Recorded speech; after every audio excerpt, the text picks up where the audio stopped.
How to sell stocks on Cash App Invest. First things first, open up your Cash App. Look at the very bottom left corner. You'll see your current available cash balance. Tap right there to open up your main money hub. Now, just scroll down a little bit until you see the Save and Invest section. Go ahead and tap on Stocks. This brings up your overall portfolio. Scroll down to where it says Stocks You Own and tap on the specific stock you want to cash out. For this example, we're tapping on Apple. This brings up your stock's main page. Right under the chart, you'll see two big blue buttons, Buy and Sell.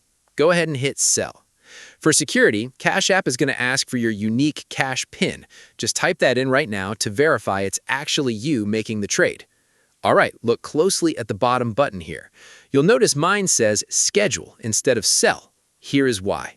The stock market is only open on weekdays from 9:30 a.m. to 4 p.m. Eastern Time. If you are following along with me at night, over the weekend, or during a holiday, the market is closed. Cash App will say Schedule because it's holding your order in line to automatically execute the very next business morning at 9:30 a.m. EST. If you are doing this during normal weekday trading hours, that button will say Sell instead, and your trade will happen instantly at the current market price. Since we're good to go, tap Schedule. Perfect! You'll see the confirmation message pop up, letting you know your order is locked in. Hit Done at the bottom, and you are officially finished. And that's how it's done. Now that your stock is sold, you need to actually move that money to your bank account. Click right here on my next video, How to Cash Out Stocks on Cash App, where I show you exactly how to withdraw it fast. Catch you over there.